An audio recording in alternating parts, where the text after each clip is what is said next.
Welcome back to my cat grooming salon. Today's friend is Molly. Molly is a 9-month-old Persian kitten. She is so adorable, and this was her first professional grooming, and she did great. So I always like to start with nail trims. Kitten nails can grow really quickly because obviously they're trying to grow big and strong at this age.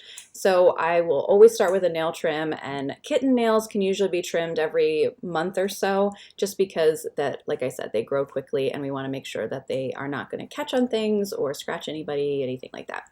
She's a little wiggly for this last foot. And so I'm trying again, but then I'm going to put her in my lap, which is where I like to do a lot of wiggly kitties for their nail trims. And then I'm going to do her sanitary trim in the same position. So she's being a very good girl for that.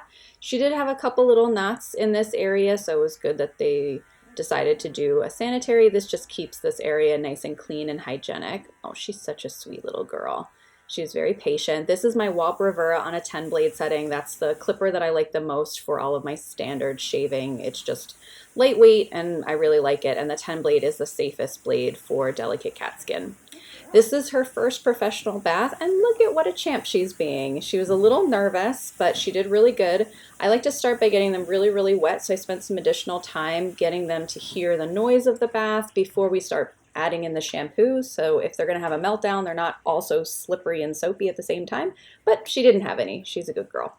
This is the Christiensen facial wash, so it's a nice tearless face wash. And then I followed up with my standard Pooch Hypo after I did my Pooch F&T Degreaser. So those are my favorite shampoos for most cats. Everything gets nice and scrubbed. And I kind of just follow her around the tub and kind of manipulate her so she's back in it without having to hold her down. Although she does take a flying leap. And then my camera cut out while I was trying to do the final wash. Oh, there she goes. And her ears and eyes. But I did all of those things. You can see the products that I use are listed on my website if you want my bio.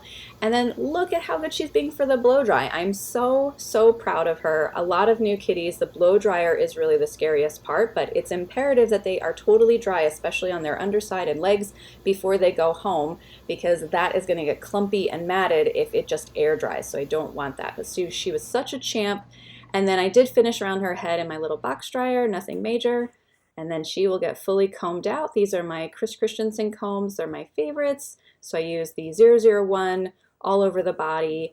And you'll see I do nice short strokes with comb out. So if you hit any little snags, a nice short little flick will help to get it out so it's not super uncomfortable for them. So then everything should go gliding through afterwards. And then I want to make sure I do her little booty, those back legs. Those are something we're going to keep an eye on as she gets older and maintained, because those areas can mat in addition to their belly, chest, and armpits. And then we are all done. Thanks so much for watching. Follow me for more cat grooming videos. Bye.